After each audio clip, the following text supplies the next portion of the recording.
Pues muchas gracias a todos por estar aquí, después de comer, que sabemos todos que es una hora dura y difícil.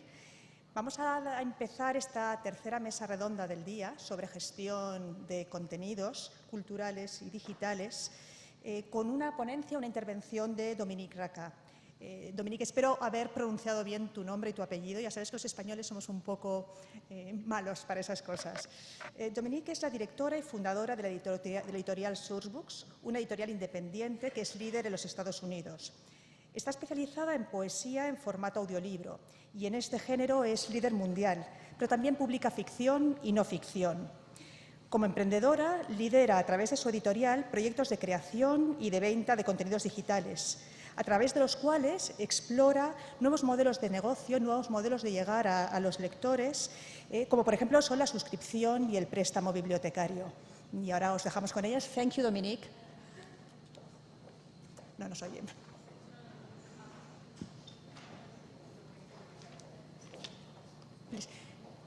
Ok. Vale. I think physical symbols between one another.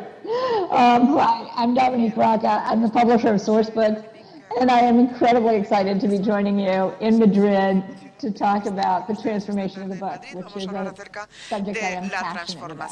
En el mundo del libro es un campo que me apasiona.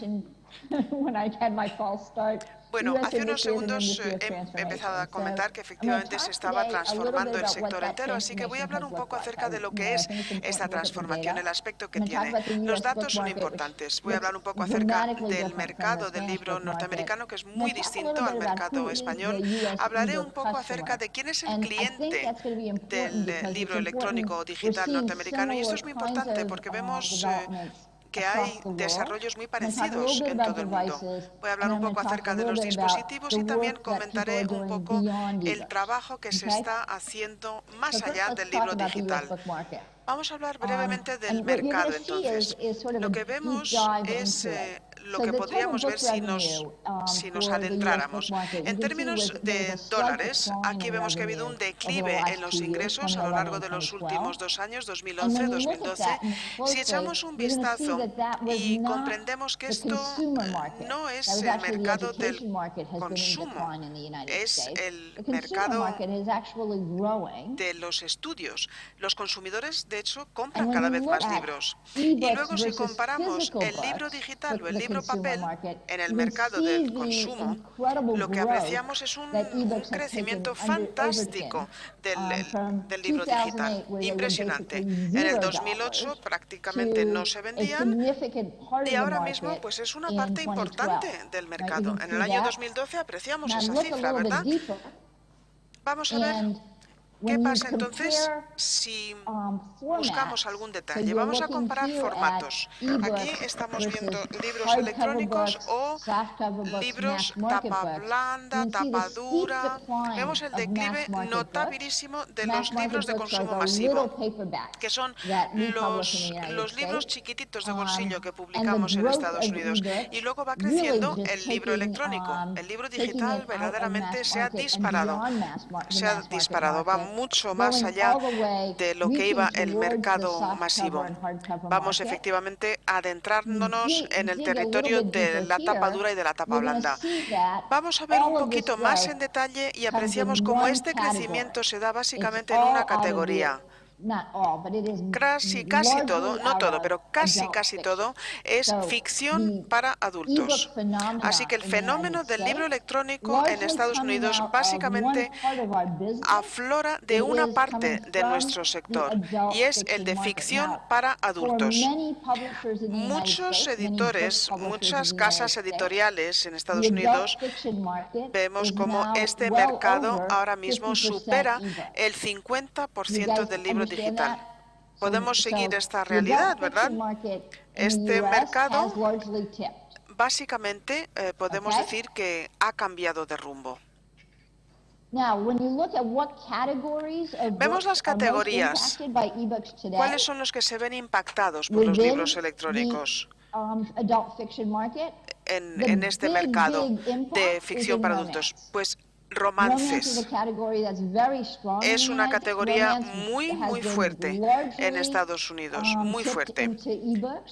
Básicamente, esto y ficción en términos generales es lo que encaja dentro de ficción para adultos.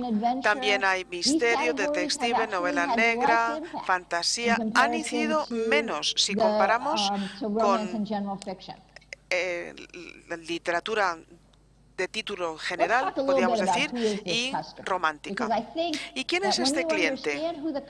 Pues cuando comprendemos al cliente, vamos a entender por qué estos resultados son los que son.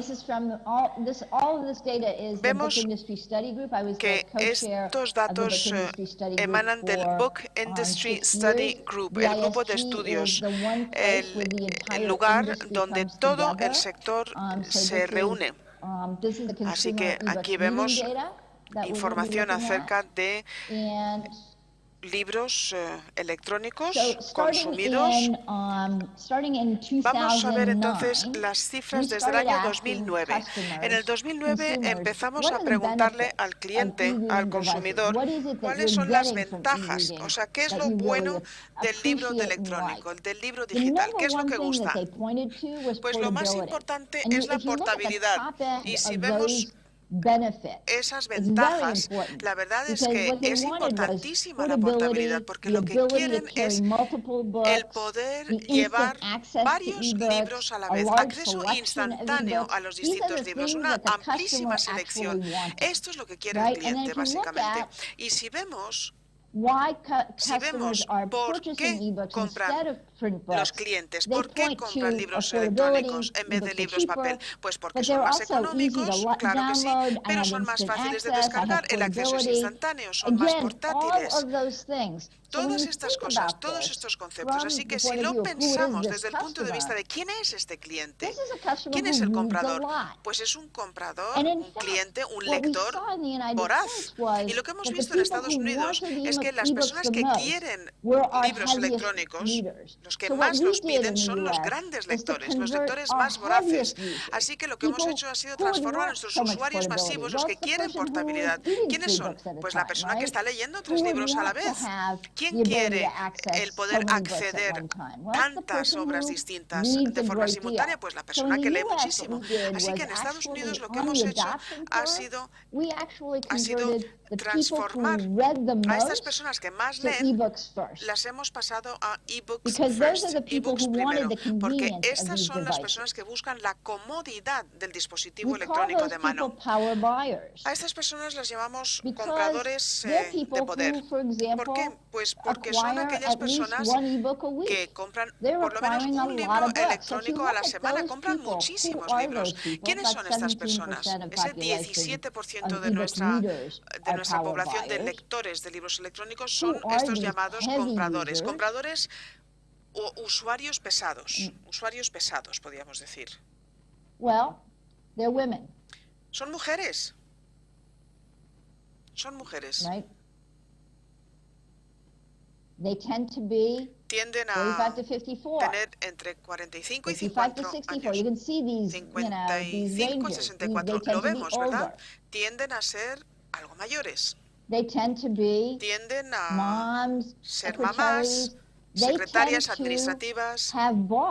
Tienden a haber adquirido, haber comprado libros electrónicos con mucha anterioridad, es decir, antes que otros compradores. Se los empezaron a plantear hace mucho tiempo. Si volvemos atrás esta diapositiva y vemos aquí. Empezaron, como digo, a comprar libros electrónicos hace a lo mejor hasta 4 años. Por eso están ahí en esta curva de la adopción y son tempranas, son usuarias tempranas. Intentan resolver el siguiente problema. Estoy leyendo muchos libros. ¿Cómo hago para leerlos todos a la vez? Bueno, pues en Estados Unidos, de nuevo, los compran de Amazon, de Barnes & Noble, o a lo mejor acceden a sus bibliotecas y lo hacen a través de Overdrive, que está ahora mismo muy en auge en Estados Unidos. Así que vemos que el rasgo demográfico es el de una persona que verdaderamente es una gran consumidora. Son personas que leen muchísimo y que adquieren estos libros en distintos lugares y el dispositivo les resuelve este problema en concreto. Vamos a hablar del dispositivo. La verdad es que no podemos hablar acerca de los libros electrónicos sin hablar de los dispositivos, ¿no? Así que vamos a ver la ley de la difusión de la innovación. Esto es de Simon Sinek, evidentemente. Todos estamos sentados en distintos lugares a lo largo del día, pero si observamos, pues ahora mismo, en cuanto a los libros electrónicos, pues ya hemos superado la parte de la innovación, ¿verdad? Ya estamos en la curva del aprendizaje. Ya el libro electrónico lo usa todo el mundo en Estados Unidos. Ya forma parte de la corriente principal. Vamos a hablar un poquito, como decía, del mundo de los dispositivos. Para hacernos una idea, yo empecé a utilizar los libros electrónicos hace 14 años, así que yo llevo en esto ya muchísimo tiempo. Cuando empezamos a trabajar con libros electrónicos, la gente tendía a leer el libro electrónico en el ordenador o en el ordenador portátil, o en el fijo o en el portátil. Ahora el dispositivo elegido ya no es esos. Ahora es muy distinto. Ahora lo que nos gusta es o el e-reader o la tableta, o el libro electrónico o la tableta. Y de hecho, si comparamos los smartphones, el tablet y el libro electrónico, vemos que hay, bueno, pues mucho solapamiento, ¿no? Los dueños de tablets tienden a tener un smartphone, los que tienen libros electrónicos tienden a tener también tabletas y smartphone. Si a mí me hubieran formulado esta pregunta hace 2 años, si las tablets iban a ser más usadas en Estados Unidos, yo hubiera dicho que sí, que sin duda, que los libros electrónicos iban a desaparecer y que la tableta efectivamente iba a sustituirlos. Bueno, pues los datos nos dicen que no, que caben todos los dispositivos en este panorama y ninguno de ellos aparentemente va a desaparecer. Y de hecho, esto lo apreciamos, ¿no? Vemos que los lectores utilizan todos los dispositivos para hacerse con el libro. Así que desde el punto de vista del mercado norteamericano, nuestro mercado madura y nuestro mercado se está asentando. Por supuesto que si estamos mucho tiempo en el mercado se puede predecir el comportamiento. Las tabletas efectivamente se venden cada vez más, pero estas usuarias pesadas o masivas utilizan tanto el libro electrónico como la tableta. Los libros electrónicos siguen siendo impulsados, por así decirlo, por la ficción. Otras categorías parece que no. Y en Estados Unidos, desde luego, Amazon domina el mercado. Vamos ahora a echar un vistazo.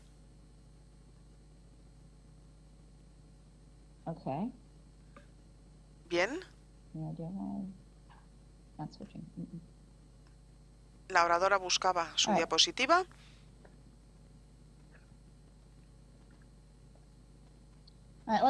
Bien, vamos a ver qué nos espera más allá del libro electrónico. En el caso de Sourcebooks, en el año 2013, nosotros venderemos aproximadamente el 30% del total serán libros electrónicos. Un 30%. Es muy importante, tanto en ficción como en general.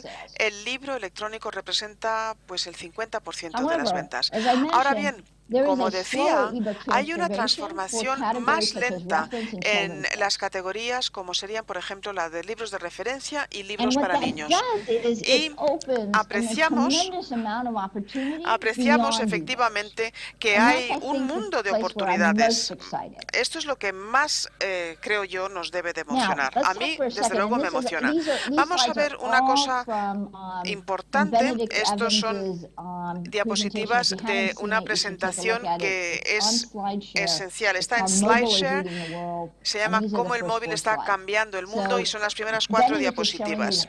Benedict, el autor, nos muestra cómo están disparándose los smartphones, obsérvenlo, y vemos esta proyección. Todo el mundo, por cierto, está de acuerdo, cada vez pues vamos a ver cómo crece el mundo del móvil. Y de hecho el futuro va a ser un futuro móvil. Así que para las casas editoriales el mundo acaba de crecer, el mercado acaba de crecer. No solamente porque hay libros, sino porque hacen falta contenido. Estamos hablando acerca de una oportunidad fantástica para las casas editoriales. Y el problema al que nos enfrentamos es a cómo atender mejor las necesidades de los lectores. Observen lo que nos ha ocupado. En libros electrónicos, que como digo es el 30% de nuestro negocio, pero está Shakespeareans, está los apps móviles, WhatsApp, Wattpad, que es muy importante, contenido generado por el usuario, en fin, son todas las distintas oportunidades que nos van a permitir servirles mejor, atender mejor a nuestros lectores y a nuestros clientes, sobre todo pensando en el lector que utiliza el dispositivo móvil. Yo creo que estaríamos de acuerdo cuando tenemos en mente que no es el libro lo que se está transformando, es el editor también. Es que lo digital lo ha cambiado todo. Es una de mis citas favoritas, ¿verdad? Procuremos ser padres de nuestro porvenir que hijos de nuestro pasado. Miguel de Unamuno. La verdad es que me encanta poder citar a un autor español, dice la oradora, pero es que es verdad, es verdad. Nosotros cuando trabajamos en el mundo digital tendemos a plantearnos lo que hemos hecho antes para hacernos una idea de lo que vamos a hacer en el futuro, pero debería de ser justo al revés. Deberíamos de mirar hacia el futuro y pensar qué tenemos que crear para verdaderamente ayudar a quienes nos siguen, para crear esta fórmula para conseguir lo que buscamos en el futuro. Muchísimas gracias.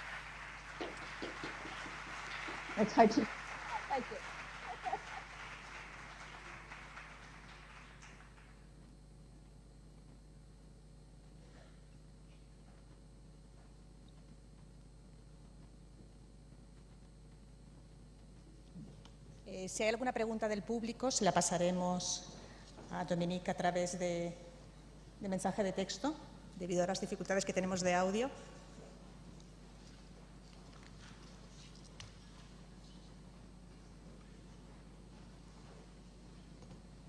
¿Ninguna? Yo avanzaría una. ¿Vas apuntando todo? ¿Sí? ¿Sí? Dominique, ¿cómo crees que tiene que adaptarse? ¿Cómo crees? Es que a mí no me oye. Disculpa, es que a mí no me oye. Tienes que pasársela tú por escrito. Si no me oye, no puedo. ¿Cómo crees que tiene que adaptarse, que tiene que cambiar una editorial para poder adaptarse a estas nuevas demandas de los lectores en digital? O sea, está claro por lo que tú nos has planteado que las editoriales ya no pueden mantener las estructuras antiguas, que no pueden trabajar de la misma manera y que parece ser ni siquiera van a poder producir los mismos tipos de contenidos y textos. ¿Cómo crees que tiene que adaptarse una editorial? ¿Cómo tiene que ser la editorial digital, ya no del futuro, sino del presente? Yo no sé si la traductora está. Ella no se puede escuchar. Dominique no se puede escuchar. ¿Y la traductora no me ha podido traducir? Es que si a mí no me oye Dominique y a la traductora tampoco, estoy hablando. A mí no me puede oír ella, ¿no? No. Vale. Dominique, you can hear us, correct? I can hear you. I can't understand Spanish, so if Yep, somebody that we know. I'm happy to answer anybody has. Okay. So, do you want to read it? No. I apologize for not knowing Spanish. It's clearly something I need. La oradora dice que siente muchísimo no hablar español y la intérprete siente mucho que su voz no le llegue. You speak French. Dice que sí habla francés, que se puede formular en I'm francés. going to try in English. I was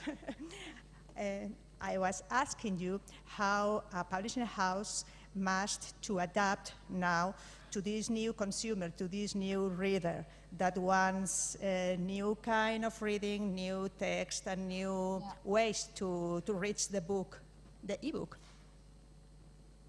So the question you're La asking pregunta is, entonces what's es, the adaptation look like? ¿Cómo va a ser esta adaptación? ¿Cómo tenemos que hacer para adaptarnos? Bueno, pues es interesante porque no es solamente una adaptación en el flujo de trabajo. El flujo de trabajo es el proceso que se utiliza para la elaboración del libro. Desde luego que el flujo va a tener que cambiar, por supuesto. Pero es una adaptación también en términos de la cultura. O sea, hay que dar una formación y dar una nueva formación y plantear y replantear cómo nos adentramos en el espacio. O sea, hay una flexibilidad, una agilidad que es imprescindible en la cultura del trabajo de lo digital. Es muy distinto a cómo se trabajaba antes. ¿Tiene sentido mi respuesta? ¿Tiene sentido la respuesta? Está preguntando la oradora. ¿No hay más preguntas? ¿No? Sí, las preguntas se pueden hacer en español y las traduciríamos nosotros, por los tímidos. ¿No? So, thank you very much, Dominique. It has been a pleasure to have you here. Y no me oye. Sí. Yes, yes. Can you hear me? Yes, thank you. So, thank you very much once again. Sí, por favor.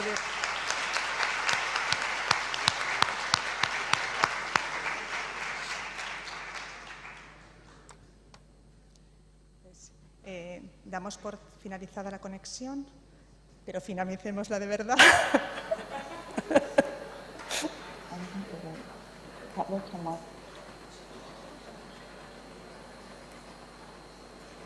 Vale.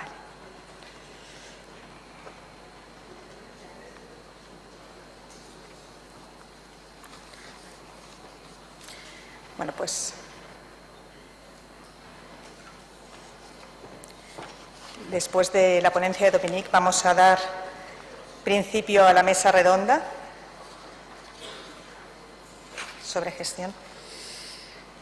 Aquí, mira, mucho hablar de digitalización y de contenidos digitales, pero cuando se rompen las máquinas y hay que recurrir al papel, pasa lo que pasa, que uno no se entera ni se aclara con lo que tiene.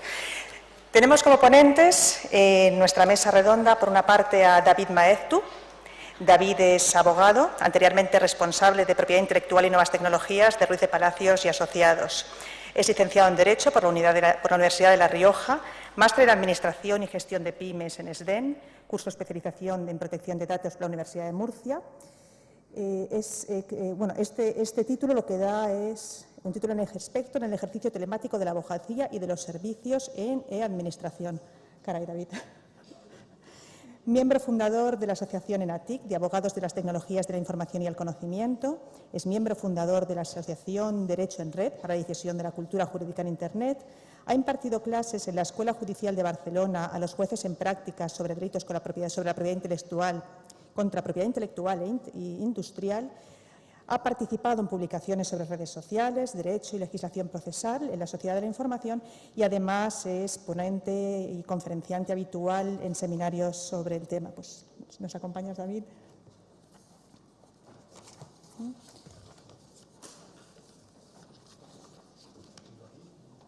¿Dónde quieres? Uy. Ismael Nafría es director de Innovación Digital del Grupo Godó. Es periodista, escritor, consultor y conferenciante especializado en Internet. Director de contenidos digitales del Grupo Godó, al cual pertenece La Vanguardia.es. Desde julio de 2008 es director también del máster en proyectos de comunicación online de la WIC La Vanguardia.es y ha sido subdirector de contenidos de Prisacom, así como director de la web de las guías prácticas para saber.com. Ismael, además, es autor de los libros Internet es útil, publicado por Plataforma Editorial, y la web 2.0, el usuario, el nuevo red Internet, y señor director, les millors cartes dels lectors de la Vanguardia, de ara llibres, que no es sino reutilización de contenido digital. Gracias, Ismael.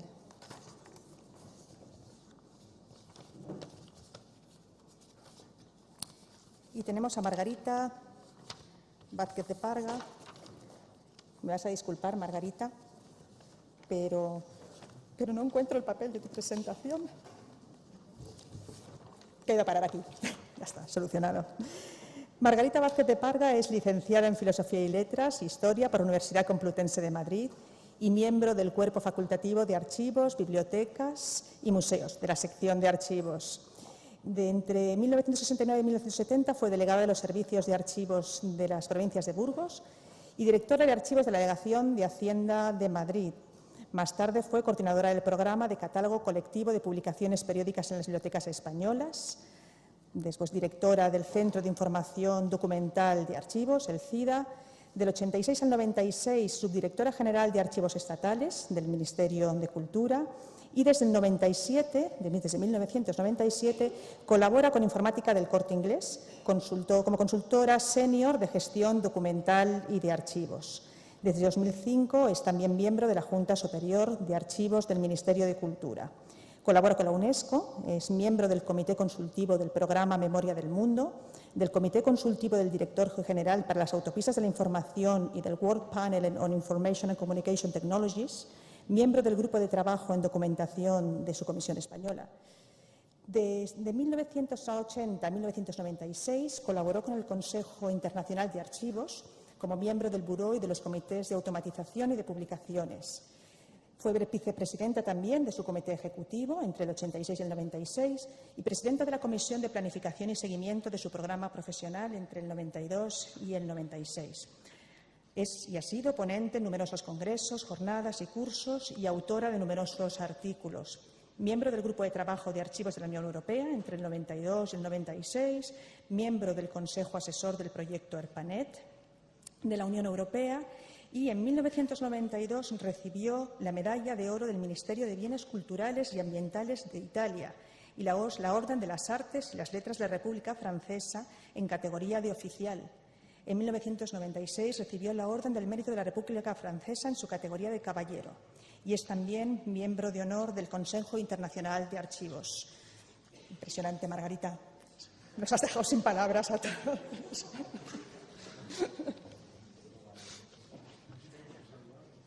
Sí, eso.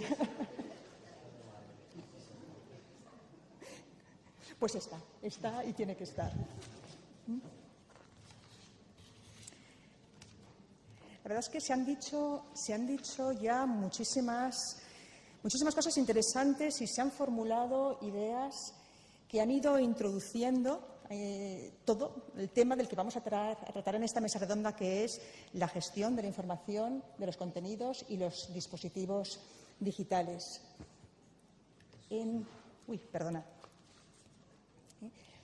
La verdad es que tenemos un panel de lujo, con lo cual yo voy a ser muy breve. Me voy a limitar a introducir el tema con una pregunta inicial, una pregunta que ya he avanzado antes a los ponentes de la mesa anterior. Y es eso, en España tenemos una gran industria de creación de contenidos, tenemos una gran industria editorial.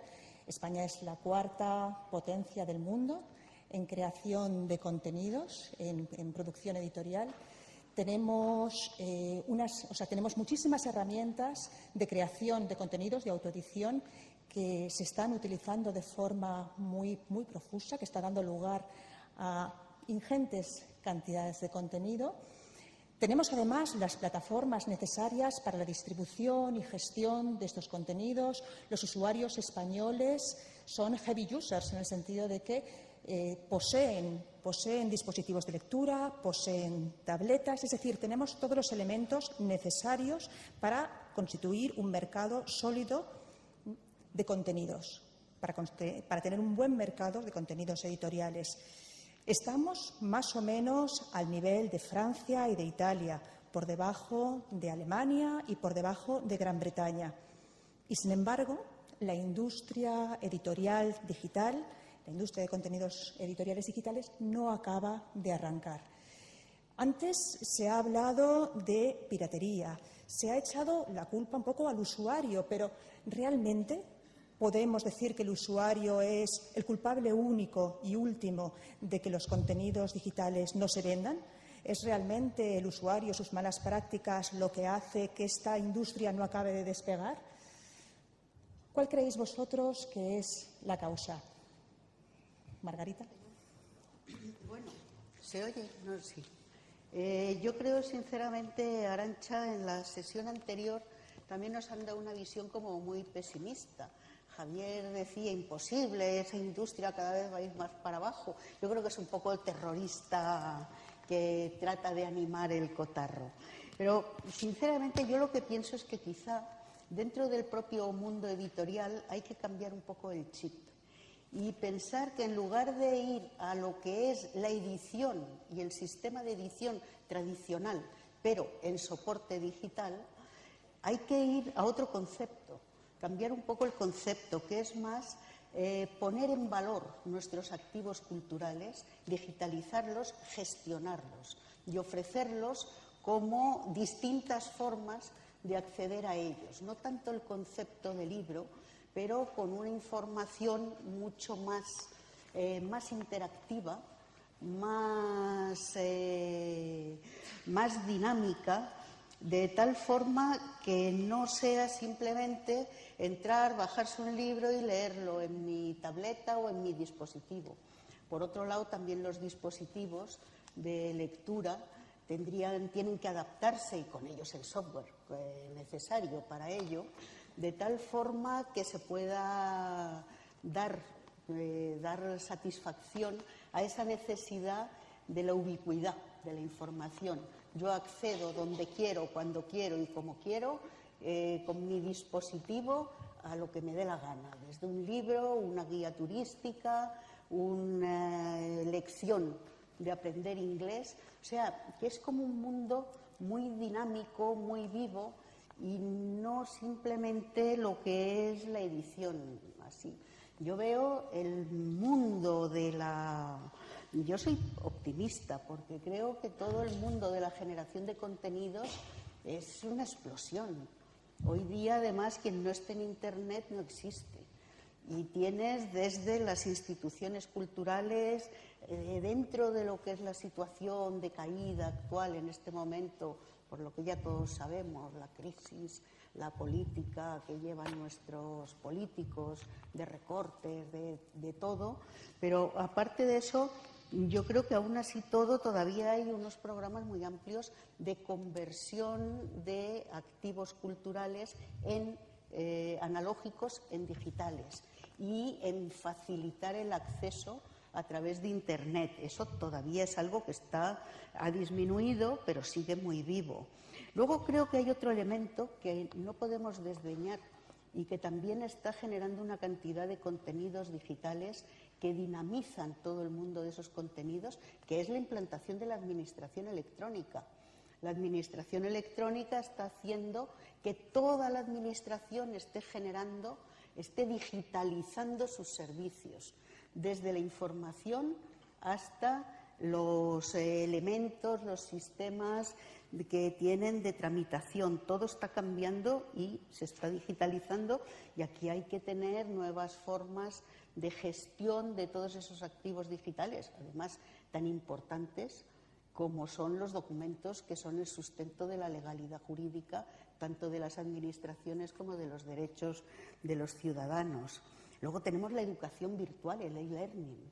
Eso es un mundo enorme que tiene una apertura que a lo mejor los alumnos ya no conciben el libro como tradicional, pero que tiene muchísimo que ver. Toda la publicidad de cartelería digital, las smart cities, con todos los proyectos de meter ahí toda la información de lo más variopinta, interconectada, de forma... Nosotros tenemos un proyecto con la MT donde desde las líneas de autobuses, las paradas, los tiempos que tarda el autobús en llegar, cuándo va a llegar, la periodicidad, pero además en cada parada te indica qué instituciones culturales interesantes tienes en los alrededores. O sea, todo eso son contenidos digitales que hay que gestionar. No se pueden editar en estático porque es un mundo muy cambiante. Y yo creo que ese es uno de los aspectos, así un poquito para empezar, de qué es lo que tú nos preguntabas. Yo, sinceramente, la experiencia que tenemos en Informática El Corte Inglés es que tenemos muchos proyectos muy variopintos, muy distintos, que va desde la digitalización de fondos de instituciones culturales, bibliotecas digitales, fototecas, todo lo que es los sistemas de gestión de archivos, desde la administración electrónica hasta la gestión de los documentos electrónicos, que eso es algo que no se debe de olvidar, lo importante que es la gestión para la conservación a largo plazo de los contenidos electrónicos. En el ámbito del turismo hay lo que quieras.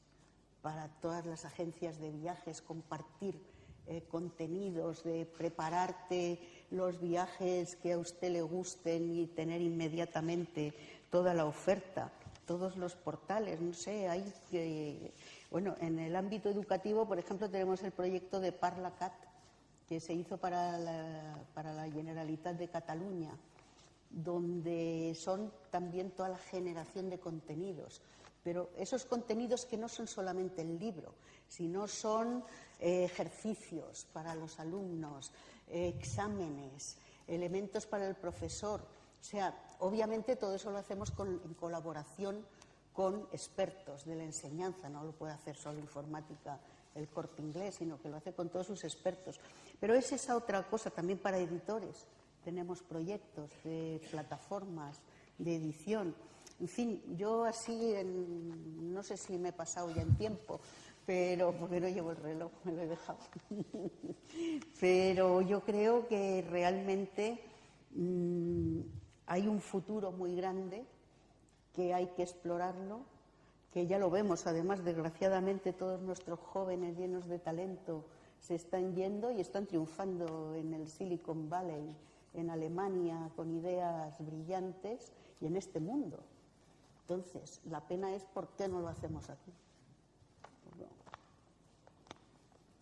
Bueno, unos cuantos temas han salido aquí ya. Yo, si me permitís, en primer lugar, me gustaría agradecer a SEDIC, a la organización, por habernos invitado y felicitar, porque la verdad es que llevo todo el día aquí y la jornada está siendo interesantísima y de un grandísimo nivel. O sea que confío que sepamos, o al menos yo, sepa estar a un nivel parecido. Yo me centraré en el campo que conozco y al que me dedico desde hace un montón de años, que son los medios de comunicación, porque bastante complicado es aclararte en tu propio ámbito como para encima intentar dar o repasar otros ámbitos, ¿no? Y lo que voy a hacer en esta primera intervención, si te parece, es un poco como cuando uno entra en una home de una web, lavanguardia.com, por ejemplo, y lee los titulares, ¿no? Yo os voy a dar los 4, 5, 6 titulares que creo que pueden englobar esto, ¿no? Y antes de dar el titular hay como un banner inicial que es: ojo, cuidado con la gente que ha hecho grandes predicciones a lo largo de la historia, ¿no? A día de hoy ya no debería haber periódicos en papel. Ya se anunció su muerte hace mucho tiempo y, bueno, siguen existiendo bastantes diarios que se venden cada día, ¿no? A día de hoy todos deberíamos ir con un único dispositivo integrado donde todo hubiera convergido, y ha sucedido justamente lo contrario. Tenemos, si sumásemos los dispositivos digitales que tenemos en esta sala, nos asustaríamos, ¿eh? Entre los que llevamos encima, los que llevamos en las bolsas, nos asustaríamos. ¿Por qué? Porque y hemos visto ahora con los e-books, cada dispositivo se utiliza, cada usuario lo utiliza para lo que mejor le parece, ¿no? Entonces, dicho eso, titulares. El futuro de los medios de comunicación es digital. Eso está clarísimo, pero no quiere decir que solo sea digital. Quiere decir que a día de hoy, si no hacemos una buena estrategia en digital, pues nos vamos a quedar fuera del terreno enseguida. Eso no es garantía de que vayas a triunfar, pero sí es una condición sine qua non para ser alguien dentro de 2, 3, 4 años o ya ahora, ¿no? Otro titular: nunca se había consumido tanta información como ahora. Nunca. O sea, ahora mismo es cuando los usuarios más accedemos a noticias, a información. Eso, por tanto, a las empresas que nos dedicamos a hacer información, en teoría nos debería colocar en una situación interesante. Al mismo tiempo, los medios de comunicación nunca hemos llegado a tanta gente, nunca hemos tenido tanta audiencia. Si sumamos la audiencia que tenemos pues en el medio impreso, en los medios digitales, nunca habíamos llegado a tantos millones de usuarios, ¿no? El grandísimo problema, se ha apuntado esta mañana, es cómo seguir siendo relevante en un entorno donde hay miles de actores, ¿no? O sea, es verdad que con más peso o con menos, pero el mercado está súper fragmentado, hay miles de intereses para los cuales siempre suele haber algún tipo de respuesta en forma de producto informativo, mayor o menor, Con lo cual, seguir siendo relevante en ese entorno para poder seguir siendo o generar un negocio, pues es cada día más complicado, ¿no? El modelo negocio es el otro gran, la búsqueda del modelo negocio es el gran tema que nos preocupa a todos y que nos lleva muchas horas de nuestras reuniones diarias, ¿no? Hemos vivido fundamentalmente de la publicidad hasta ahora en Internet. Los medios de comunicación, todos nos estamos planteando de un modo u otro complementar esos ingresos publicitarios con ingresos por suscripción, ¿no? Por suscripción a contenidos digitales. Si queréis luego podemos hablar un poquitín más de algún caso como el del New York Times que está consiguiéndolo, yo creo, con grandes resultados, basando su fórmula evidentemente en ser un medio de muchísima calidad y muy relevante para los usuarios, ¿no? Otra gran idea fundamentalísima, una de las claves de éxito futuro es el conocimiento del análisis, el conocimiento del usuario a partir del análisis de los datos que ofrece, ¿no? Se hablaba esta mañana también de que está generando muchos empleos, pues todo el mundo del Big Data, y es lógico porque tenemos mucha información. Lo que está sucediendo es que a día de hoy hemos sabido explotarla muy poquito, esa es la realidad, ¿no? Por tanto, tenemos que mejorar por esa vía, porque eso es lo que nos va a dar pistas para ver por dónde el negocio puede estar. Yo hay una premisa que me gusta: el cliente habitualmente o siempre tiene razón. ¿Qué está sucediendo ahora? Pues los clientes o los usuarios se están pasando a dispositivos móviles, ¿no? A smartphones y a tablets. Bueno, pues hay que ofrecer.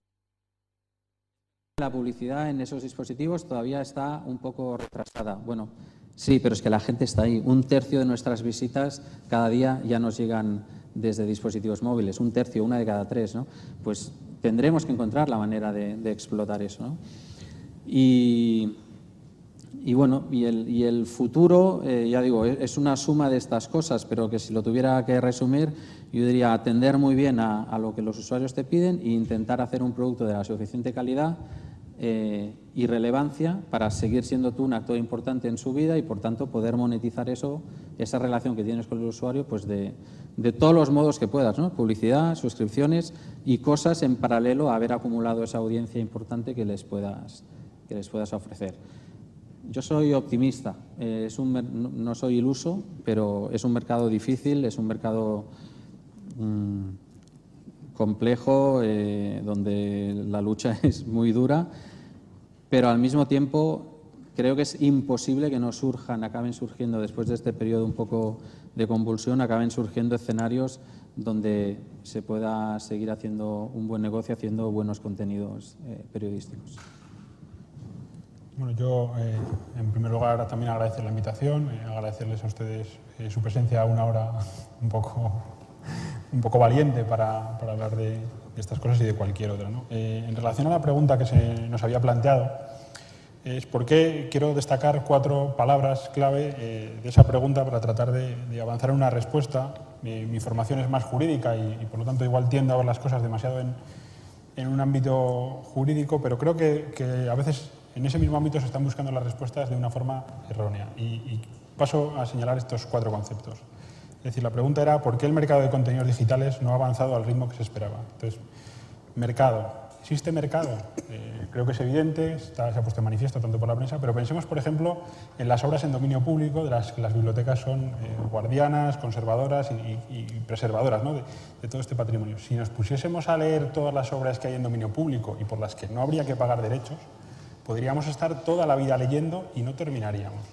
Es decir, hay una necesidad de crear por parte del autor y hay una necesidad del lector de leer cosas nuevas que entronquen con su realidad. Es decir, el dominio público no nos satisface como herramienta simple para conocer lo que se ha escrito. Entonces, hay un mercado. Creo que es algo importante porque a veces se dice que la piratería destruye el mercado. No, hay una oferta, alguien quiere escribir y alguien quiere leer, y quiere leer cosas nuevas. Y creo que es muy relevante el ser conscientes de esto.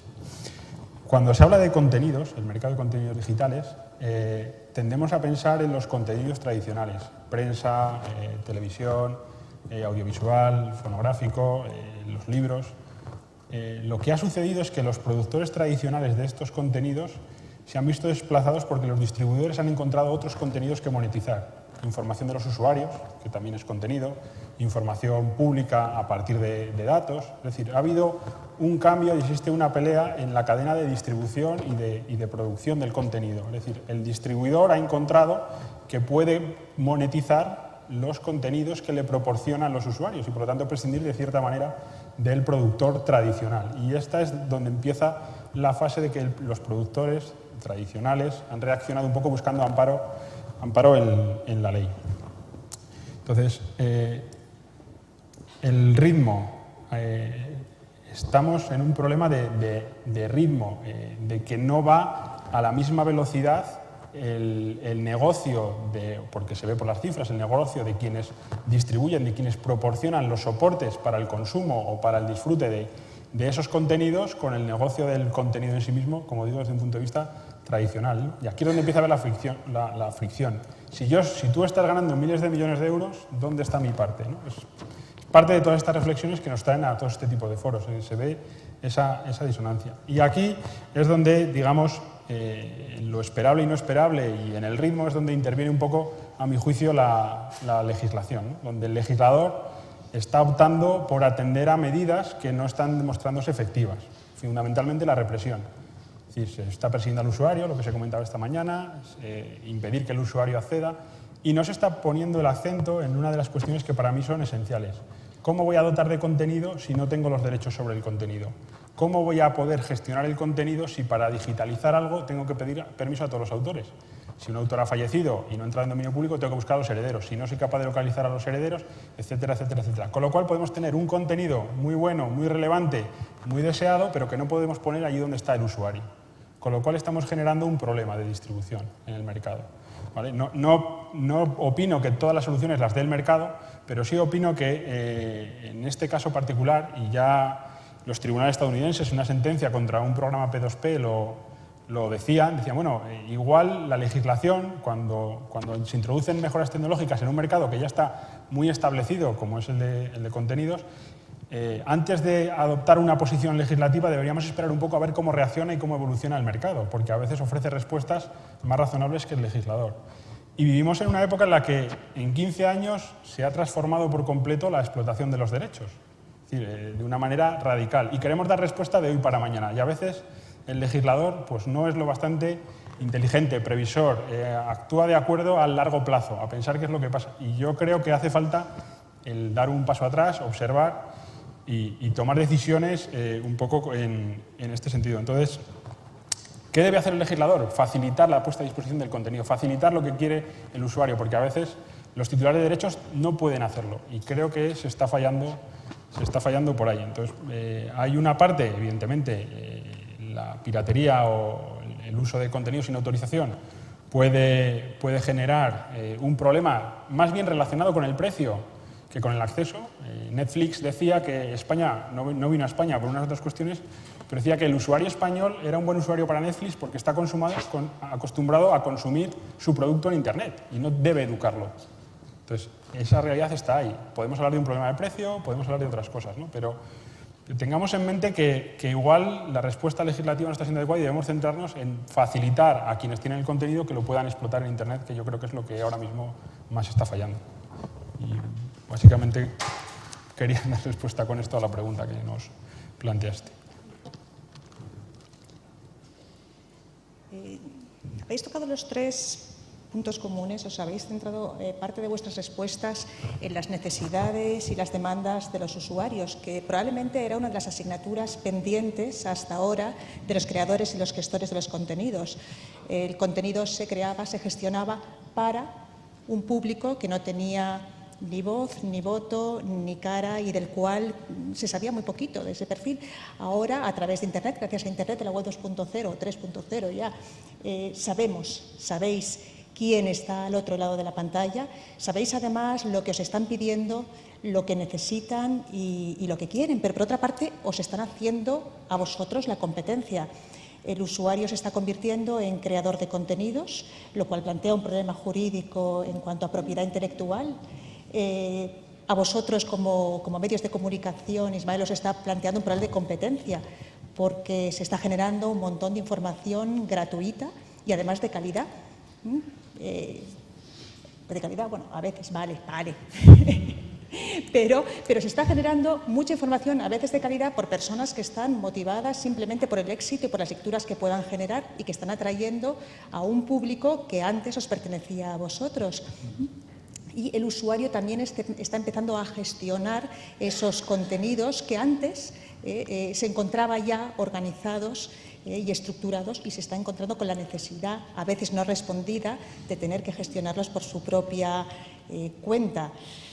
En tu caso, Margarita, que habéis hablado antes de la administración, de las necesidades de la administración y de la empresa, ¿tú crees que hay que esperar a ver qué demanda el usuario, qué necesita para empezar a crear programas de gestión, o al contrario, hay que motivar la demanda por parte del usuario ofreciéndole necesidades nuevas o poniendo a su alcance servicios que le van a facilitar la vida y que no sabía que podía contar con ellos? Yo creo que un poco las dos cosas, porque indudablemente, te digo yo como desde el punto de vista de la empresa que está trabajando, que lógicamente la empresa está para obtener resultados económicos positivos y para ganar dinero, además de para dar servicios. Las dos cosas, tiene que combinar las dos cosas, entre otras cosas porque si no, no podría tener y financiar y pagar a sus trabajadores y acabaría cerrando. Entonces, hay un cierto maniqueísmo de que las empresas no tienen por qué ganar dinero. Entonces, pero sí hay esa tendencia, sí, de que, bueno, pero yo creo que quizá hay que hacer un poco las dos cosas. O sea, yo que he trabajado en la administración y trabajo del otro lado de la mesa, como digo ahora, lo veo y lo vivo muy directamente. Para mí, quizá un poco el problema es que hay veces que falta imaginación en los gestores. Les falta una cierta imaginación porque están acostumbrados a trabajar de una manera, a hacer las cosas de una manera, y no son conscientes de los beneficios que les puede ofrecer pues desde la nueva tecnología, la tecnología y el cambiar, modificar en algo su forma tradicional de trabajo. Y hay que hablar con ellos, actuar con ellos para ofrecerles y seducirles. Yo creo que mucho es el arte de la seducción para hacer cambiar esa forma de ver cómo se debe de actuar. Pero indudablemente tiene que ser en una conversación, en un intercambio de ideas entre, digamos, el usuario y el proveedor de esos servicios. Una responsabilidad común. Sí, es una responsabilidad común y no lo puedes imponer, ni vas a... Pero hay que tener el arte de seducir. Yo siempre he dicho que es seducir al usuario de cómo debe de... Y ese usuario ya no es solamente el cliente que te va a comprar un servicio, porque hay otra cosa que me ha desorientado un poco desde que me pidieron que hablara aquí en esto, es la gestión de contenidos y los dispositivos. Para mí, luego yo veo aquí que está todo muy enfocado al mercado de cómo le saco dinero a los contenidos digitales. Para mí es el negocio de producir, gestionar y difundir contenidos, porque yo creo que hay un negocio enorme desde la producción de esos contenidos digitales, pero ya no solamente, por ejemplo, digitalizar o producir un vídeo o una cosa en formato digital, sino el software que lleva consigo, que hay que desarrollar, o sea, toda la tecnología de la información y la comunicación que tiene que mantenerse totalmente actualizada y en evolución continua para ofrecer un servicio y adaptarse, en definitiva, a lo que nos están pidiendo los usuarios. Pues ahora te piden que puedas leer los periódicos o que puedas acceder. Fíjate, una cosa tan... Los archivos, la información de los archivos, que antes se consideraba que era de 4 viejos que iban allí a leer, extraños eruditos. Ahora te piden, oye, pero la aplicación me tiene que funcionar en una tableta y en un dispositivo móvil. Entonces, ¿qué tienes que hacer? Adaptarte. Adaptar el software. O sea, hay un negocio que no solamente de vender esos contenidos, que a mí me parece que es muy importante. Sí, es una enorme red de valor. Claro. Déjame hablar de lo que comentabas de la competencia, ¿no? No, porque a eso iba precisamente. ¿Sabes qué pasa? Que a veces hacen afirmaciones de era nuestro público, era tal. El público no es de nadie, el público es del que se lo gana cada día y mañana habrá que ganárselo otra vez, ¿no? Nosotros como medios, hablo ahora como medios de comunicación profesionales, tipo La Vanguardia o El País, El Mundo, la ABC, nosotros nos dedicamos a hacer una cosa que es contar la actualidad de manera profesional. Con lo cual, ya te digo ahora que seguro habrá muchos contenidos de mucha calidad ahí fuera que van a ser siempre mejores que lo que hagamos nosotros porque se van a dedicar a temas, a nichos muy específicos. Igual alguien escribe de temas de derecho y es imposible que un medio de comunicación generalista profundice más. Pero es que esa no es la tarea del medio de comunicación generalista, ¿no? El medio de comunicación lo que tiene que hacer es tener profesionales dedicados a ofrecer la información que se considera más relevante para el día a día de la gente y ofrecerlo del modo más conveniente posible en cualquiera de los formatos sobre los que ofrecemos ahora mismo producto informativo, ¿no? Sea papel, es distinto hacer el periódico en papel que hacer el periódico en la web o incluso ofrecerlo en tableta o en smartphone, ¿no? Por tanto, el mundo es así y ahora mismo y no pasa nada, quiere decir que cada uno tiene su terreno. Nosotros donde debemos intentar hacer negocio, porque al final del día hay que intentar hacer negocio porque es lo que somos empresas, es decir que no hay... Estamos obligados, es mi obligación como profesional, ¿no?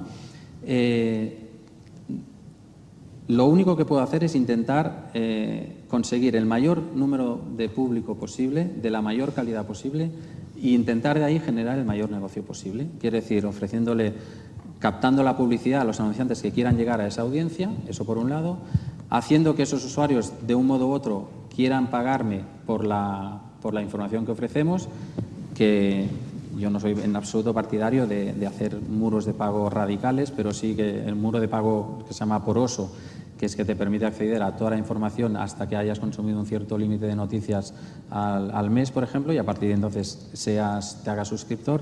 Eso me parece un modelo muy razonable que no impide que los paracaidistas que llamamos, ¿no? Los usuarios que te llegan un día de Google o de una red social pues puedan leer tu contenido interesante en cualquier momento y lo pueden hacer varias veces al mes, pero el que te quiere consumir cada día de forma continua y tal, pues al final que quiera suscribirse, como pasa con el papel. Tú puedes comprar el periódico un día o dos o suscribirte y recibirlo en casa todos los días, ¿no? Esa es la segunda vía, digamos, por la que yo creo que todos vamos de un modo u otro a ir, ¿no? Y no creo que una no es excluyente de la otra, es decir, eso hay que hacerlo manteniendo al mismo tiempo la máxima capacidad de generar ingresos publicitarios que puedas.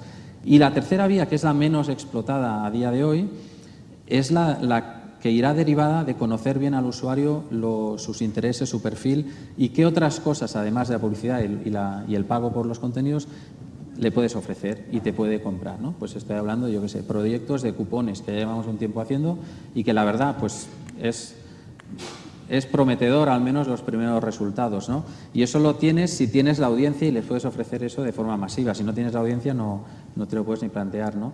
O quizá en el futuro pues hacer productos de nicho viendo intereses específicos de tu audiencia concreta, ¿no?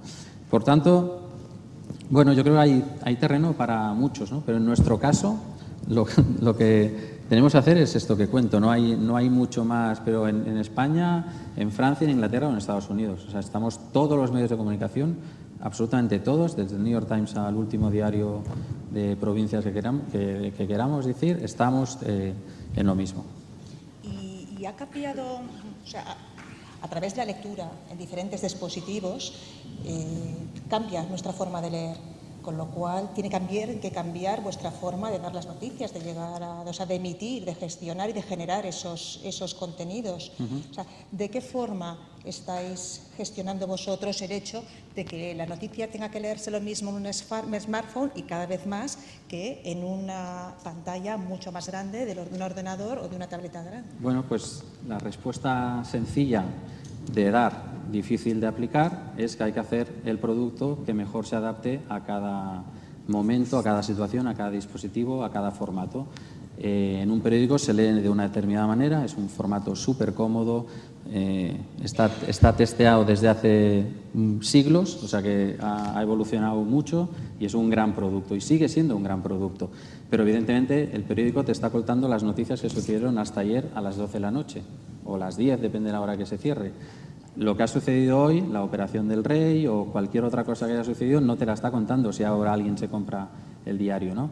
Por tanto, si estamos aquí, pues casi todos habréis consultado, lo más seguro, en vuestro smartphone los titulares, muy probablemente. Quien tenga tablet, pues igual ha entrado en la web de algún medio y ha mirado alguna cosilla. Ahí tendremos que haber explicado esto del mejor modo posible a esos usuarios.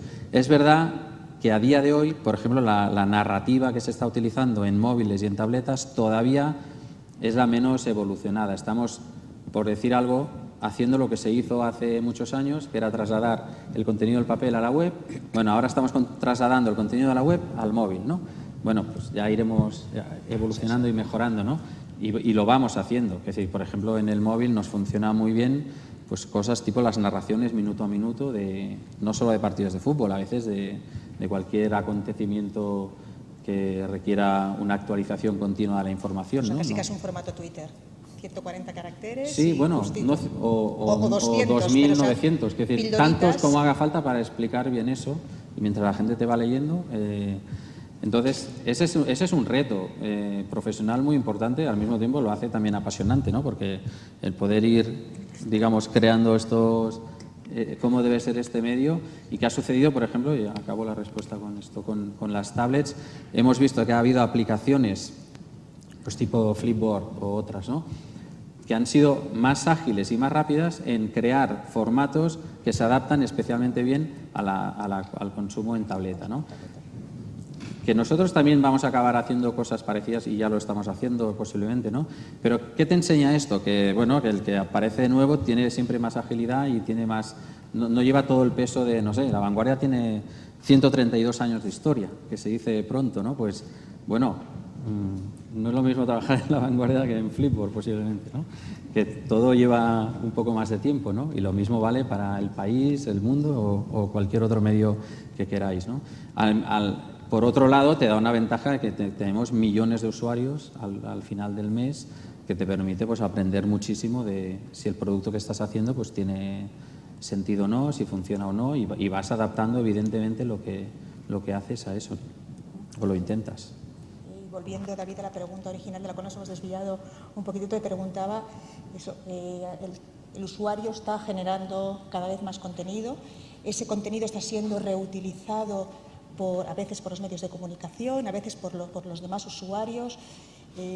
¿Cómo se gestiona la propiedad intelectual en esos casos y cómo se gestiona en el caso de la reutilización de contenidos que sí que tienen copyright y que han sido generados por instituciones, por administraciones?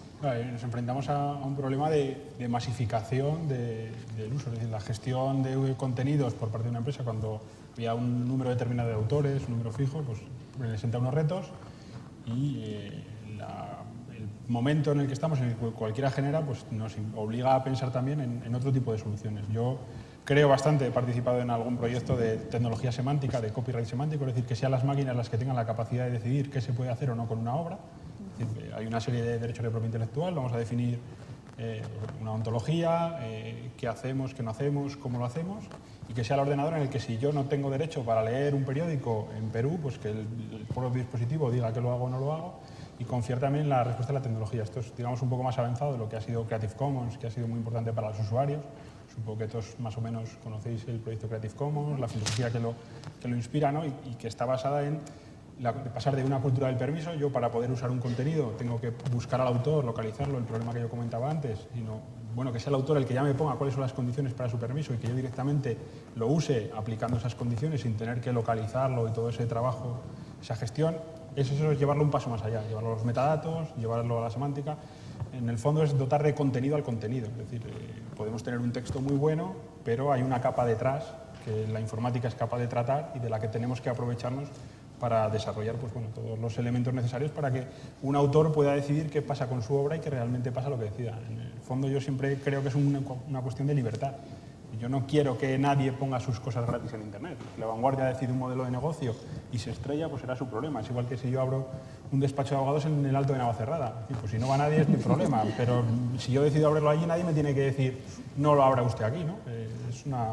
Creo que es la evidencia que cada uno haga lo que quiera. Si ellos quieren cobrar y poner un paywall y yo no quiero pagar, pues lo que tengo que hacer es no ir. Creo que esa es la base. Ahora, si yo quiero poder hacer ciertas cosas, tengo que tener una legislación que también me lo permita y que no sea tan enrevesada como la que tenemos ahora, un poco en la línea de lo que comentaba antes. Sí que enlazando con lo que se ha comentado, y si nos fijamos, y creo que los gráficos de Dominique eran bastante claros, respecto del cambio generacional, ¿vale? Y voy a hablar un poco de mi caso, porque soy abogado, pero me considero internauta y que he vivido Internet desde hace muchos años. Cuando yo tenía 18 años, 16, 18 años, hace ya bastante tiempo, pues te ponen Internet en casa y lo primero que haces es buscar todo aquello que siempre has querido tener, ¿no? Pues el disco de Led Zeppelin que no llegaba a mi pueblo porque no llegaba, el disco de metal, y entonces pues tú tenías tu Napster a 5K por segundo y te tirabas una semana pues para bajar un disco. Esto era lo que era. Entonces con 18 años no te importaba complicarte la vida buscando la forma de llegar a lo que querías. Con 36 ni me lo planteo. Tengo una tarjeta de crédito, pago, compro. Los datos que daba Dominique lo que demostraba es que los usuarios estamos aprendiendo a consumir, a hacer un uso responsable, no tienes tiempo para complicarte la vida. Quiero una canción, la compro. Quiero un periódico, lo compro. No doy 30 vueltas, lidio con spam, con 300 anuncios que me impiden ver, es decir, no tengo tiempo para eso. Entonces, ha habido un poco de histeria, puede ser la palabra, ¿no? Es decir, que están llegando a... No, estamos generando los consumidores del futuro. Es decir, lo están recibiendo gratis cuando tienen 18 años, que no tienen acceso a una tarjeta de crédito, no te iban a poder pagar de ninguna manera. Sin embargo, ahora con 30, 35, 36, 40 años, pues es el usuario que sabe cómo funciona, que sabe lo que te pide, que te da ideas de dónde puedes encontrar nuevos modelos de negocio. Entonces, un poco lo que comentaba, ¿no? Vamos a tener algo de perspectiva, vamos a ser razonables. Esto nos ha pillado en el momento crítico y el que no vive de ello, o no vive directamente de vender contenidos digitales. Yo me considero escritor, soy abogado, yo vivo de escribir y de pensar, aunque hay gente que no lo entiende, pero considero que es así. Entonces, mi modelo de negocio es otro.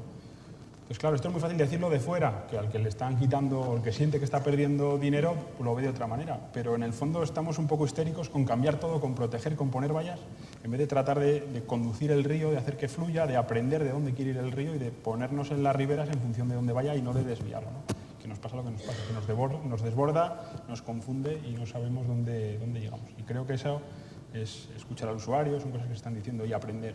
Generacionalmente está clarísimo y creo que todos los que han pasado por el mismo proceso que yo, el día que te ponen Internet quieres tener todo, porque dices, esto no va a ser que se acabe mañana y ya no esté, y con el tiempo dices, no, si es que está, ¿para qué me voy a descargar esto si cuando quiera ya lo cogeré porque hay un tío que me lo está vendiendo? Pues bueno, es aprender, es evolucionar, es la vida, es sencillo. Y también la necesidad de programas accesibles que te hagan fácil toda esa tarea. También decías. Me parece que estamos... Podemos hacer una prueba. Una encuesta. Igual arriesgada, pero ¿cuánta gente aquí compra o ha comprado música de manera legal por Internet? ¿Entramos? ¿Nosotros también? Sí, yo también. Bueno. Pues somos unos cuantos. Pues más de la que se suele decir. Es decir, que no es verdad que todo el mundo descargue música gratis y siempre. Estoy muy de acuerdo con esto. De hecho, el año pasado fue el primer año que el sector de la música, hablo datos mundiales, por primera vez desde 1999, el sector de la música facturó más dinero por ventas de música y fue sobre todo gracias al crecimiento de las ventas digitales. Entonces, que es verdad que hay un problema o puede haber un problema de piratería, pero también es verdad que el mercado se tiene que crear y ahora hay fórmulas, pues ya sea suscripción a Spotify o a Deezer o lo que sea, ¿no? O la compra en iTunes, que es lo más habitual, pues hay mucha gente que lo hace, ¿no? Entonces, también se dice, nadie paga por... O sea, esta afirmación tan... No es verdad, o sea, es verdad que nos gustaría posiblemente que hubiera más gente que pagara por, pero también hay que crear los productos adecuados para que la gente quiera pagar por eso. Por ejemplo, una tarifa plana de periódicos, es decir, el señor que va al bar y se toma un café y se lee los 3 periódicos que hay en el bar y se lee las noticias españolas y las internacionales, ¿no? Pues igual lo que hay que crear es... También que leerlas. No, pero joder, a agrupar. Estamos muy acostumbrados, yo como consumidor o como internauta, ¿no? A la tarifa plana, el pagar un fee mensual y que me provean el contenido. Y por eso yo decía, faltan ciertas herramientas jurídicas para que eso sea posible. Y eso es un problema que tenemos. Netflix, por ejemplo, lo ilustraba bastante claro, ¿no? Cuando se planteaba venir a España, decía, el mercado español, el consumidor español sabe lo que yo le ofrezco, porque está acostumbrado a consumir un producto audiovisual en Internet.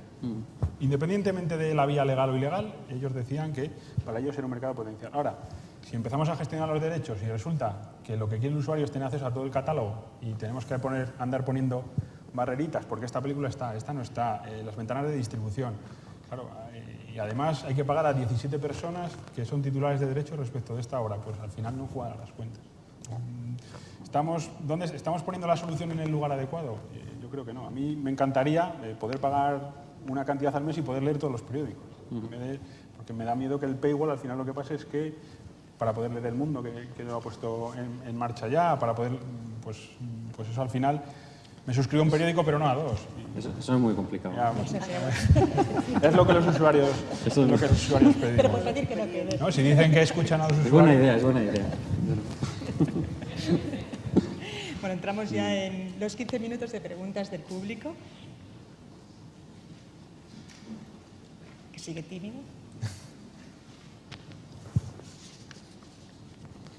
Pues...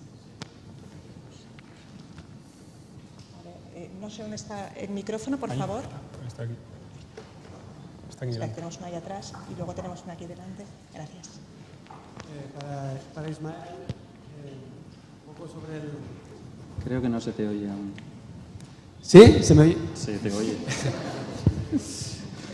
Para Ismael, un poco sobre si puedes comentar la panorámica actual de los medios de comunicación en España, desde tu perspectiva, desde el punto de vista de qué sistema de negocio seguir. Vosotros en La Vanguardia estáis siguiendo, como dices, un poco el muro poroso, ¿no? Pero parece que en el mundo y en el país sobre todo están optando, por ejemplo, por ir a unas opciones más cerradas, ¿no? De consumir más información de pago, pagando. Bueno, entonces, parece, ¿no? Un poco, desde tu perspectiva, ¿cómo ves ahora la situación un poco también a nivel global, no solamente desde tu diario, sino en general? ¿Qué perspectiva? Si crees que vamos a tener los usuarios que pagar más por consumir contenidos de medios de comunicación o no, ¿cómo ves eso un poco? Bueno, yo te digo primero cómo lo veo yo, lo que yo creo que pasará, y luego te digo lo que estamos haciendo en La Vanguardia, y solo de los otros solo puedo hablar lo que veo que están haciendo, no puedo hablar en nombre de otros, ¿no? Como yo lo veo es que a mmí me parece que el modelo más razonable será una coexistencia de distintos modelos, o sea, no hay una fórmula mágica, eso está clarísimo, ¿no? Te va a haber una coexistencia de distintos modelos, hay periódicos que están apostando por todo gratuito y seguirán apostando por eso seguro, porque su modelo creen que es mejor conseguir muchísima audiencia y explotarla comercialmente, y ahí pues tienes internacionalmente a un montón de players muy relevantes. Luego tienes un mundo intermedio que es el que yo dejo consumir todo mi contenido gratuitamente, pero hasta cierto punto, en función del uso que hace el usuario, es lo que se llama los muros porosos, se han llamado, o lo metered paywall en inglés, ¿no? Y eso es que tú vas al New York Times y puedes leer cualquier noticia, de todo lo que produce el New York Times lo tienes disponible. Pero llega un día que si tú lo lees, quieres leer muchos artículos, pues llegará un día y dice, hey, a partir de este punto tienes que ser suscriptor de este tipo, de este tipo, de este tipo para seguir leyéndome, ¿no? Entonces, el que realmente necesita, quiere, le apetece, le gusta leer el New York Times de forma habitual, pues se va a suscribir. De hecho, pues esto lo lanzaron hace 2 años y medio, llevan 727.000 suscriptores, llevaban el 30 de septiembre, ¿no? Que les generan pues 38 millones de dólares cada trimestre. A día de hoy, esos son los datos. Bueno, pues es un modelo que al New York Times está funcionando. Es verdad que tienes que ser el New York Times, hacer la información que hace el New York Times, tener una plantilla de 1.100 y pico periodistas del máximo nivel, etcétera. Pero es su modelo, le está funcionando. Luego tienes los que han intentado decir, no, para consumir mi contenido tienes que pagar desde el primer minuto. Es el caso de, por ejemplo, el Times en Londres, ¿no? Bueno, el Times ha conseguido suscriptores, no recuerdo ahora la cifra, no es una mala cifra. ¿Qué le ha pasado? Que su audiencia digital se ha hundido radicalmente. ¿Qué consecuencias tendrá eso para su futuro? Pues veremos. Yo personalmente creo que es una mala vía, pero es mi opinión personal y no trabajo ahí, no sé. ¿Por qué? Porque en el mundo actual, si tú no estás disponible en Internet y no eres objeto de tweets y de envíos por mail y de debate y no te encuentra la gente en Google, realmente vas desapareciendo del planeta. Llegará un día que tendrás tu grupito de suscriptores, pero ya nadie más y nunca nadie más, ¿no? Porque llegar ahí será imposible.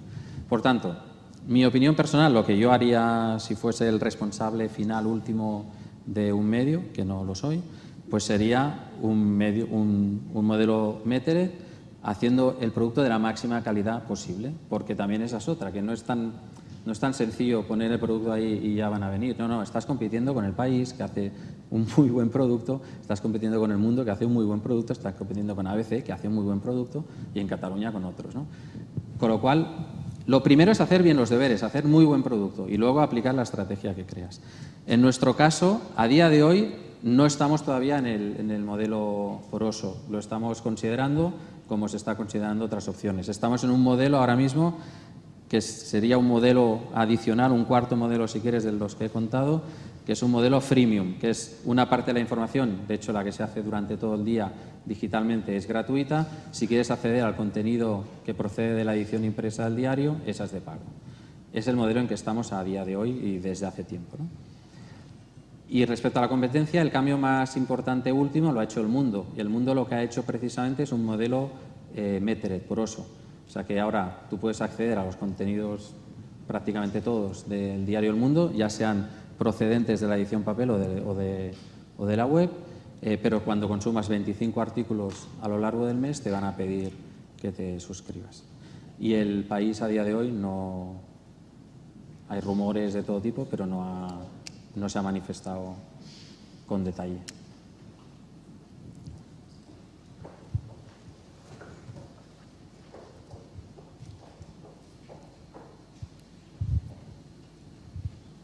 Gracias. Muy interesante todo lo que habéis contado. Pregunta para Ismael. Vamos a ver, se han hecho grandes inversiones para hacer la transición o digamos, para hacer esa parte digital dentro de los medios de comunicación. Habláis de contenidos de calidad, pero yo creo que también hay cantidad. Y pongo el ejemplo de los clasificados, por ejemplo. Tenemos INMO, tenemos Motor, tenemos Empleo, los típicos, ¿no? Digamos que son, o sea, ahí se está compitiendo con otros digitales, digamos, que se han desarrollado mucho más en los últimos incluso 10 años, ¿no? Entonces parece que hay grupos, digamos, dentro del sector media que están modificando su estrategia en este sentido, o sea, en el sentido de modificaciones en la parte digital a nivel de contenidos, ¿no? Mi pregunta es, ¿hay una línea estratégica marcada o se pivota en función de las necesidades de la demanda? La última parte, disculpa, no entiendo. Básicamente la pregunta, en función de lo que he comentado, es si hay una línea estratégica marcada, clara en este sentido, o hay un cierto pivotaje en función de las necesidades de la demanda. Bueno, a ver, como toda empresa, intentas adaptarte a lo que va sucediendo, ¿no? Sí hay una línea estratégica que va muy en la línea de lo que he contado antes, ¿no? Que es hacer el mejor producto digital posible teniendo en cuenta los requerimientos que te exige el usuario para conseguir la mejor audiencia posible en número, pero también en calidad, digamos, ¿no? Porque a una audiencia de mayor calidad puedes tener anunciantes de mayor precio, ¿no? Y luego buscando las vías para explotar adicionalmente, comercialmente, ese valor de tener a muchos usuarios, ¿no? Con los clasificados, claro, la historia de los clasificados es la gran historia de las últimas 2 o 3 décadas de los medios de comunicación. Los medios de comunicación, y que también es una, si me permitís extenderme 2 minutitos, forma parte de la gran crisis de la industria de la prensa, porque hemos perdido los clasificados. Es decir, los clasificados eran, dicho muy a lo bestia, pero bastante real. Los clasificados eran un negocio de los diarios y era un negocio muy lucrativo, y era un negocio basado, no era información, pero lo comprabas en el diario del domingo o del día que fuera, porque además de la información te venían los clasificados. ¿Cuánta gente compraba el diario por los clasificados? Pues igual más de lo que nos pensamos, ¿no? Es un caso perfecto de tú tienes un producto que mucha gente quiere y lo adornas con cosas que además, mira, en este caso encima te da mucho dinero. Eso, toda la industria, la española, la americana, la de todo el mundo similar al nuestro, eso se ha perdido. ¿Por qué? Porque apareció Internet, aparecieron una serie de portales que empezaron a hacer justo de las categorías que has dicho, inmobiliaria, de empleo, de motor, anuncios, o sea, portales gratuitos o prácticamente gratuitos, y se llevaron el mercado. No estuvimos ágiles, pero ni nosotros ni nadie, y lo perdimos, o lo perdimos en parte. Pero, o sea, mira, prefiero no decir las cifras de lo que se facturaba y lo que se factura ahora por ese motivo. Entonces, ese es un ejemplo perfecto de que si, ahora es fácil decirlo, pasado los años, si en su momento hubiésemos dicho, hey, aquí está pasando un cambio radical y tenemos que tomar cartas en el asunto. Y cartas en el asunto no es menospreciar, entre comillas, a los nuevos que venían, sino decir, uy, aquí está habiendo un fenómeno, vamos también a nosotros participar en él, porque además ya tenemos a día de hoy el público habituado a que demos nosotros clasificados. No lo hicimos, no lo hizo nadie en la industria, o casi nadie. Y ahora el negocio de clasificados en Estados Unidos, todos los diarios acusan a Craigslist de ser el culpable de la caída. Bueno, Craigslist, a ver, él dice, a mí que me acusas. O sea, yo he hecho un negocio que me ha parecido que podía hacer y he conseguido gente. Tú haz lo que quieras. O sea, no, ¿sabes? Que yo la verdad es que estoy bastante de acuerdo. O sea, que se trata, por tanto, hay que tener una línea de estrategia, pero también hay que tener cintura y hay que ser consciente, yo creo ahora mismo, de que realmente no son palabras vacías el hablar de que estamos en una revolución radical y que está cambiando todo. Es que está cambiando todo realmente, ¿no? Y si no somos un poquitín ágiles, pues nos la vamos a pegar, ¿no? Existe ese riesgo. Intentamos no pegarnos, evidentemente, y ya digo yo, vuelvo a reiterar, soy optimista. Creo que tenemos los mimbres necesarios para salir de esta con dignidad, ¿no? Pero es un momento complejo, ¿eh? Es un momento complejo. Pensad que los ingresos de la prensa en cualquier mercado que habléis, España, Francia, Inglaterra, Estados Unidos, desde el año 2007, que es cuando empezó la caída fuerte, pues se han reducido, los ingresos publicitarios se han reducido, depende del país, entre un 50, 60%, 70% en algún mercado. O sea, aguanta eso, es muy difícil. Y al mismo tiempo, la circulación de los diarios ha ido cayendo, porque la gente, pues nos informamos de otras maneras, las nuevas generaciones no les gusta leer periódicos, mira tú, o sea, pues no les gusta y no lo hacen. Entonces, que no es culpa de nadie, eso es la vida. Con lo cual tienes menos circulación, menos ingresos publicitarios. Bueno, lo único que crece, y por suerte sigue creciendo, es la parte digital y es la que tenemos que intentar explotar al máximo, ¿no?